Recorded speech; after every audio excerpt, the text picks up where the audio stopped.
فلسطین کو ایک آزاد ریاست کا درجہ دلانے اور فلسطین اور اسرائیل کے درمیان جاری تنازع کو حل کرنے کے لیے مسلم دنیا میں بیداری بڑھتی جا رہی ہے۔ ان کی بے چینی صاف دکھنے لگی ہے۔ پہلی مرتبہ سعودی عرب کے ولی عہد اور وزیر اعظم محمد بن سلمان نے ایران کے صدر ابراہیم رئیسی سے فون پر 45 منٹ تک بات چیت کی ہے۔ روس کے صدر ولادیمیر پوٹن کا بڑا بیان سامنے آیا ہے اور سیدھے انہوں نے امریکہ کو ذمہ دار ٹھہرایا ہے۔ اردن کے بادشاہ عبداللہ دوم نے واضح لفظوں میں فلسطینیوں کی مدد کا اعلان کر دیا ہے۔ ایران کے صدر نے شام کے صدر سے بھی اس مسئلے پر بات چیت کی ہے۔ ملیشیا کا رد عمل سامنے آیا ہے اور مصر نے بھی اسرائیل کے اس پروپوزل کو رد کر دیا ہے، جس کی وجہ سے آئندہ دنوں میں اسرائیل کو ایک اور بڑے نقصان کا سامنا کرنا پڑ سکتا ہے۔ اس ویڈیو میں یہی ساری تفصیل جانیں گے، لیکن اس سے پہلے آپ سے درخواست ہے کہ اگر آپ نے ابھی تک ملت ٹائمز کو سبسکرائب نہیں کیا ہے تو کر لیجئے۔ فیس بک پر دیکھ رہے ہیں تو پیج کو فالو کیجئے۔ تازہ ترین اپڈیٹ کے لیے ہمارے ٹویٹر اکاؤنٹ اور انسٹاگرام کو فالو کر لیجئے۔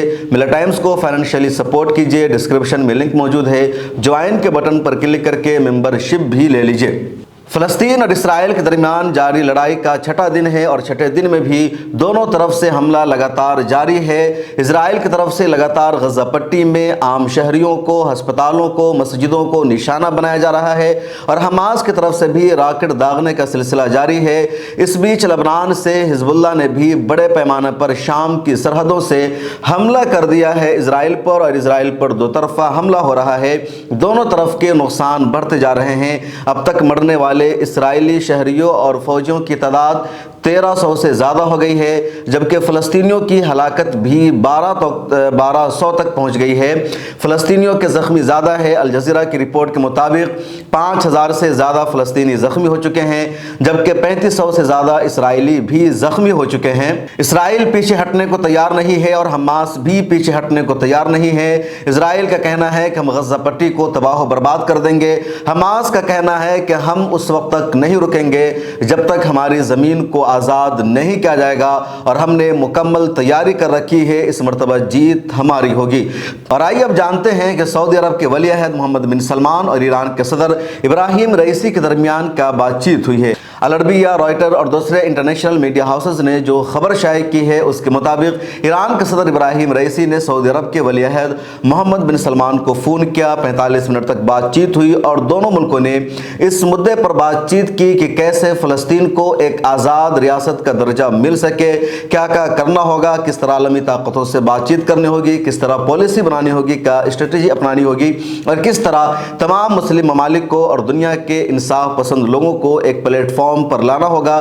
تو یہ تھوڑی سی تفصیل سامنے آئی ہے، لیکن یقینی بات ہے کہ جب 45 منٹ تک بات چیت ہوئی ہے اور پہلی مرتبہ MBS اور ایران کے صدر کے بیچ بات چیت ہوئی، کیونکہ ان دونوں ملکوں میں خود پہلے سے تنازع ہے، لیکن فلسطین کے مدعے پر یہ دونوں ایک ہوتے نظر آ رہے ہیں اور دونوں فلسطین کی آزادی کے مسئلے پر بات چیت کر رہے ہیں، تو یہ بات مان لینی چاہیے کہ کچھ نہ کچھ نتیجہ نکلے گا اور ایک نیا انقلاب اس خطے میں آ سکتا ہے۔ اس بیچ ایران کے صدر نے شام کے صدر بشار الاسد سے بھی بات چیت کی ہے اور ان دونوں ملکوں نے بات چیت میں وعدہ کیا ہے کہ ہمیں اکٹھے ہونا پڑے گا اور فلسطین کو آزاد دلانے کے لیے اپنی پوری جدوجہد کرنی ہوگی۔ اردن کے بادشاہ عبداللہ دوم کا بھی بڑا بیان سامنے آیا ہے اور انہوں نے کہا ہے کہ فلسطین مسلمانوں اور عیسائیوں کی مقدس سرزمین ہے۔ اس سرزمین کو ہم پامال نہیں ہونے دیں گے۔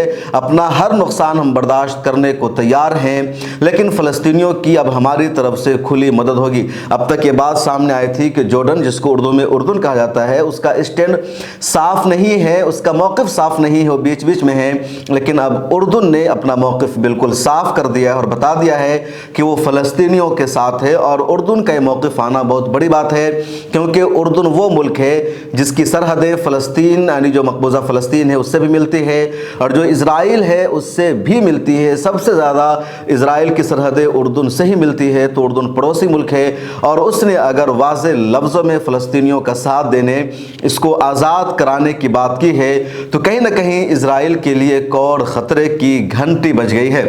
मिस्र ने भी इजराइल के प्रपोजल को रिजेक्ट कर दिया है। मिस्र और गजा पट्टी की सरहदें 7 किलोमीटर तक निकलती है। गजा पट्टी में जो ज़्यादातर चीज़ें आती है वो मिस्र के ज़रिए ही आती है, बॉर्डर क्रॉस करके।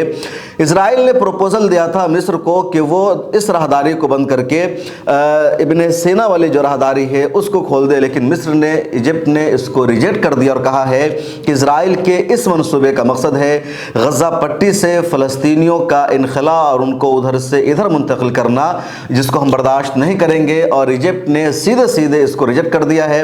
यह खबर भी है कि मिस्र और अमेरिका बातचीत कर रहे हैं जंग बंदी के लिए, मामले को हल कराने के लिए। रूस के सदर व्लादिमीर पुतिन का भी बड़ा बयान सामने आया है। रूस के सदर व्लादिमीर पुतिन ने एक बयान जारी करके कहा है कि मशरिक़ वस्ता और मिडिल ईस्ट में जो हालिया तशद्दुद और वायलेंस काबू से बाहर हो गया है, इसकी सबसे बड़ी वजह है इसराइल की आबादकारी, यानी इसराइल जो लगातार अपनी आबादी को बढ़ाता रहा है, फ़लस्तीनियों की ज़मीनों को छीन कर अपने लोगों को वहाँ आबाद करता रहा है। ये वायलेंस की बड़ी वजह है, ये व्लादिमीर पुतिन ने कहा है। और यही असल वजह है जो अब तक अरब ममालिक कह रहे थे, जो हमास के लोग कह रहे थे, जो फ़लस्तीनी कह रहे थे, और रूसी सदर व्लादिमीर पुतिन का भी यही बयान है। उन्होंने ये भी कहा कि इसराइल ने फ़ौजी ताकत से तारीख़ी फ़लस्तीनी सरजमीन के हिस्से पर कब्ज़ा कर लिया है।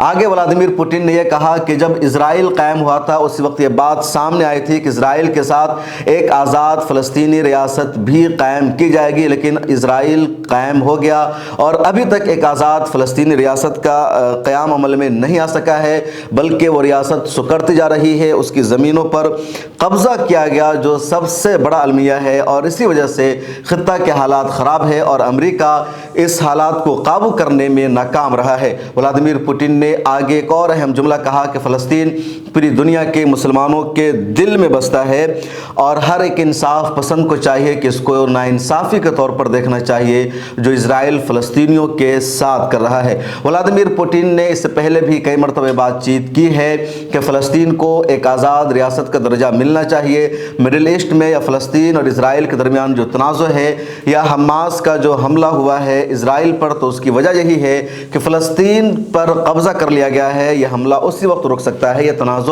उसी वक्त हल होगा जब फ़लस्तीन को एक आज़ाद रियासत का दर्जा दिया जाएगा। जब तक एक आज़ाद रियासत की तश्कील नहीं हो पाती है उस वक्त ये लड़ाई नहीं रुक सकती है। तो बड़ा बयान है रूस के सदर व्लादिमीर पुतिन का, और इसी वजह से अब तज्ज़िया निगार कह रहे हैं कि कहीं ना कहीं इस मरतबा फ़लस्तीनियों का पलड़ा भी भारी होता जा रहा है। और इजराइल ने जिस तरह फ़र्ज़ी ख़बरों का सहारा लेकर पूरी दुनिया की हिमायत हासिल करने की कोशिश की थी, अब वो बैक फुट पर जा रहा है और फ़लस्तीन का जो कद है और फ़लस्तीन का जो मौक़िफ़ है वो कहीं ना कहीं बढ़ता जा रहा है और इस्लामी दुनिया भी एक होती नज़र आ रही है। मलेशिया की फ़ॉरेन मिनिस्ट्री का भी बयान सामने आया है जिसमें कहा गया है कि फ़लस्तीनियों को अपनी आज़ादी की लड़ाई लड़ने का मुकम्मल हक़ हासिल है और गज़ा पट्टी की जिस तरह नाकाबंदी की गई है, वहाँ गज़ाओं को, अजनास को, ज़रूरी अशिया को पहुँचने से रोका जा रहा है, वह नाकाबिल बर्दाश्त है। तुर्किया के सदर रजब तय्यिप एर्दोगान का बार बार बयान सामने आ रहा है। उनका जो लेटेस्ट बयान सामने आया है वो ये कि इजराइल ने जिस तरह गज़ा पट्टी पर हमला कर रखा है, बम बरसाया है, वो नाकाबिल बर्दाश्त है और एक स्टेट को इस तरह नहीं करना चाहिए था। ये नाकाबिल बर्दाश्त है और अगर इजराइल ने इसको जारी रखा तो इसका जवाब दिया जाएगा। जब तक एक आज़ाद रियासत की तश्कील अमल में नहीं आएगी इस तरह का हमला नहीं रुक सकता है। ट्विटर पर एक हैंडल है रजब तय्यिप एर्दोगान के नाम से, यानी RT उर्दू करके, वहाँ पर एक ये भी न्यूज़ शेयर की गई है कि हमास का एक वफ़द तुर्किया की राजधानी अंकारा पहुँचा है, जहाँ रजब तय्यिप एर्दोगान ने उस वफ़द का इस्तकबाल किया है, बातचीत हुई है। हालांकि दूसरे मीडिया हाउसेस से ये खबर नहीं आई है। तो ये पूरी तफसील है, ये पूरी अहम अपडेट है इस वक्त की कि मुस्लिम दुनिया में हलचल है, बेदारी है। अरब लीग ने भी गज़ा पट्टी पर हमला की मजम्मत की है और ऐसे एक हंगामी इजलास तलब किया गया है, अभी तक उसकी अपडेट सामने नहीं आई है। इस वीडियो में इतना ही। आपको क्या लगता है, फ़लस्तीन को एक आज़ाद रियासत का दर्जा इस वक्त मिल जाएगा या भी फ़लस्तीनियों को और इंतज़ार करना पड़ेगा? मिल्लत टाइम्स को आपकी ज़रूरत है, हमारी आप माली मदद करें।